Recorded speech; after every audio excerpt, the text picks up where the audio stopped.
you and your father both are connected and passionate about people who are in the bottom level, because your father also like he's not supplying into big machinery, but he's supplying into small and tiny industries and local people. And you also catering to those people who are at the bottom of the level, like the income is very low, right? So is there any particular reason, because you might have seen your father working or helping those people with a lot of value proposition in his product, whether that has influenced you to think about that market to launch your product? Uh, Maybe subconsciously, nobody has asked me this question till now. So I've not really thought about it. But yes, see, my dad always used to say, like, once you go to a big customer or a big company, they will start dictating terms how you should run your business, right? There will be a person who has completed maybe a diploma or who is just joined as a fresher, who does not know much about your business, coming and telling you that this is the way you should do it. So that will never make you happy. That was always going to be a tug of war between you and them. So it is always better to serve people whom you can really help and who they value what you are bringing to the table. So that was a lesson which he taught me very, very early days. So that is something which maybe imbibed me. And when I came here also, see, it is very, very difficult to sell to me. Simple. So for me, for somebody to come and sell something to me, they will have to spend a lot of time. It's same for you. So because our tastes and preferences have been grown over multiple decades, where people have seen advertisement, there people have spent crores and crores to get our attention. That attention is not going to go away very quickly. So any of these D2C brands or anybody whom you see today, they spend thousands of rupees to acquire a customer to sell hundreds of rupees of product. If the customer comes back, good. If he doesn't come back, it becomes very difficult. And even if you have to sell to either you or me, if they go to, say, for example, the Reliance or to DMart or to Big Bazaar or any of these guys, you have to pay to these guys to put your product on their shelf. So they have a shelf stocking fee, then they have a rental fee for that shelf and all that. For a startup company, that becomes very, very costly, very, very quick. So I thought that is not something which is going to help grow how we wanted to grow. So maybe we thought the easier way is to sell for people who are really aspirational, for them something which is a blue ocean in the red ocean. So rather than going and putting in another Maggi or another noodles or another anything of that sort, maybe a health drink at 90 rupees and trying to sell it to people like me, it's going to be very difficult. So I thought this will be the easiest route to get to a mass scale. That is maybe I choose it. Don't you think it is like a totally cluttered market when it comes to F&B? It's a cluttered market where you have like large player who are having major market share, and also there are many small players who are not well recognized, or they don't have brand also, but they're also serving the market. How do you manage the intense competition in this industry? As such, if you look at the segment where I am playing in, the rupees 10 rupees segment, no MNC is there. Simple. So, like, let me rephrase it in a way. So, they are there in the juice segment, not in the carbonated drink segment at all. And in the juice segment, they provide 125 ml for 10 rupees. I provide 200 ml for 10 rupees. Right? So that gives them much more value for money what they are buying our products for. So that changes completely. Okay. So in that case, suppose since your pricing is also you're playing with the price also, like in terms of I think you kept very low price. What about the margin you are getting out of it actually? Like for 10 rupees in terms of percentage, if you're selling a product at 10 rupees, what is the margin, and how you are controlling the cost? I would like to know actually. Right.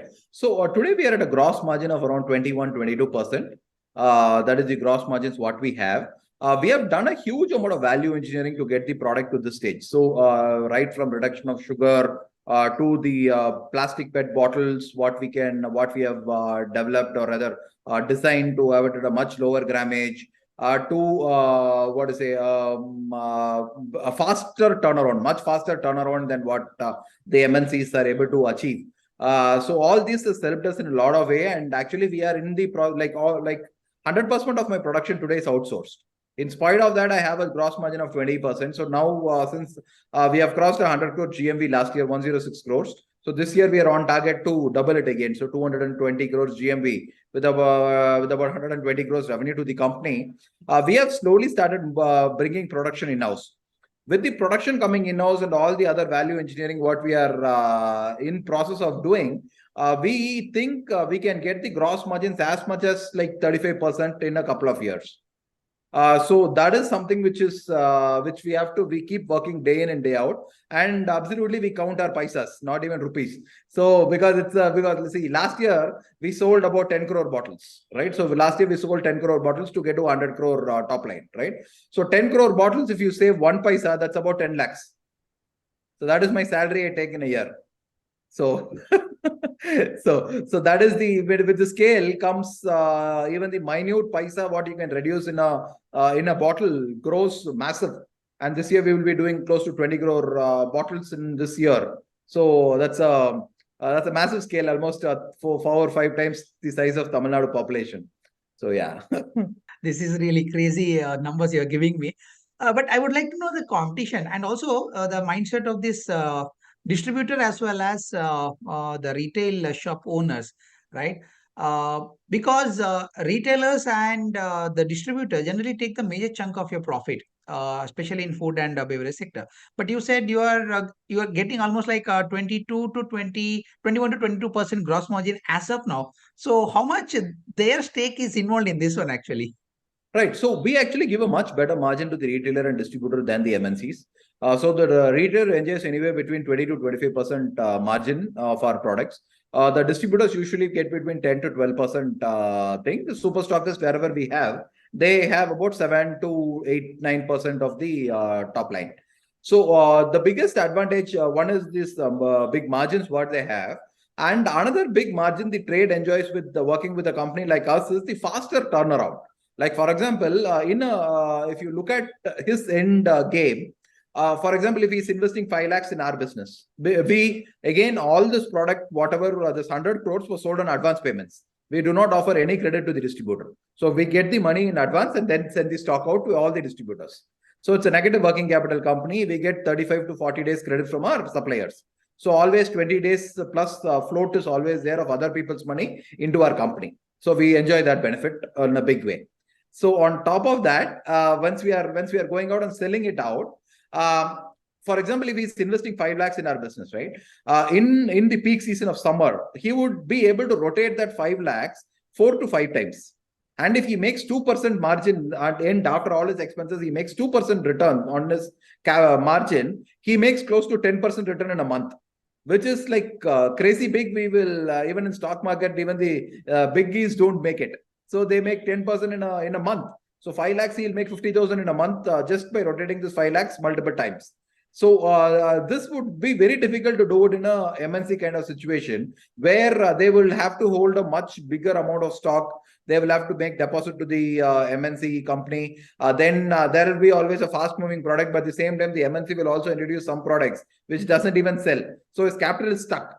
Though they will replace it at some point in time, but whenever you look at, they always have some products stuck. And if you look at MNCs, for example, if you work on that everything, they will do. This guy will be doing about 3% margin, right? Next year they will increase the product price by 3%. So he is never able to take the money out from the company. He will be able to, the distributor will just be able to take his salary out. If you look very closely, of course, his assets value and all that product stock value, everything will be going up. But he will never be able to take the money out of this product, and he's always in the grip of the bigger company, be it any MNC you take, any multi-branded company you take. So these are much bigger disadvantages which people have started to recognize, and that is where we get our space. We are very flexible. We give them the product what they ask. We don't dump our products. Our products get, like in the season, hardly 5 days from production to sale.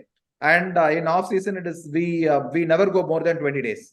So that is the very tight supply chain which we manage, which has enabled us to grow. In that case, what is the shelf life of your product actually? Because in food and beverage, that is very crucial actually. Maintaining a good shelf life is the biggest challenge. So what is the shelf life of your products? So for mango juice and apple juice, we have a 6 month shelf life. And for carbonated drinks, we have a 4 month shelf life.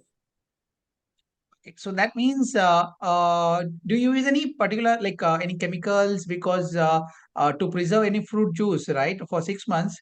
Uh, Yeah, the that, same preservative which Mazda or Slice uses. Any Real or Dog, anybody of that for that matter, anybody who does in pet bottle, they are all standard FSSAI limits, and it's an FSSAI approved preservatives which is there, which is being used by everybody. So it's a standard thing, so which we also use to preserve it. okay, that's great. When it comes to like when you started this business, right, Tanvi Food actually, what was the reaction, or the first reaction of a consumer, a retailer, and the distributor? Okay. So the first product what we introduced was an papaya juice. So I thought, okay, papaya, nobody has papaya in India. Papaya is a very, very nutritious fruit. Papaya was grown in huge quantities around Coimbatore area. So we thought, why not launch papaya fruit? Did not do any market study, put the plant. Because I was a mechanical engineer, that is what I knew in this entire industry. I knew only putting up a plant, I put a plant. Manufactured juice, took it out to the market, could not even sell one bottle. Because papaya, though it is nutritional, it was considered to be a very, very hot fruit for the body. Though mango is hotter, but mango had the goodwill of Maaza, Slice, Fruity, all these guys who were marketed it. So, but papaya, poor papaya, did not have anybody to back them. So, I could not sell a papaya juice, and I did not have the money like these MNCs to go and market papaya to make. And huge lesson learned. It is the most costliest thing is to try to change people's preference, people's consumption pattern. It is impossible to change. So then came back to the drawing board. Then we did a little bit of study in market and what is working. So mango juice was a huge market. So we thought, okay, we'll do mango juice. Then again went back to the drawing board. We worked rigorously in R&D, because at 10 rupees with 100% sugar, you will not be able to sell a fruit juice and make money. So we reduced the sugar by about 50%. So our products actually have a 50% lesser sugar, which the lay person is not able to differentiate. That has been the biggest success of our product mix. Like, for example, if you take Coke and Diet Coke, you will find a huge difference. We did a lot of R&D to understand how to reduce that difference, how to make the mouthfeel go away, and we launched our product. So once the mango went, I went to the distributor and said, I did not, because in that field, nobody knew my family. I said, and I have come from college. I finished something. I came from a job from US. I started something. I don't have money. Please give me money. I'll give you juice. So that is how I've sold my first few cases of juice. So we knew that giving credit was not going to work. So we sold it on advance payments. Though then slowly we started that culture. And that culture has stuck in the industry. It's extremely difficult to convince a guy to buy an unknown product, giving advance payment though. But I think they thought, okay, this guy is a young guy, poor guy, struggling guy, and they gave me that order, and that is how I started selling. And once it went into the market, seeing the amount of pull which happened in the market without much marketing, the guys were very, very happy to bet on it. And they told me, and I learned from the distributors what other products to launch. So they became my market research agency, because I could not afford to have a market research agency. So I used to ask them, what is that you want next? What product is selling well, which is doing well? And slowly we started manufacturing those. And that is how we built our bouquet of products.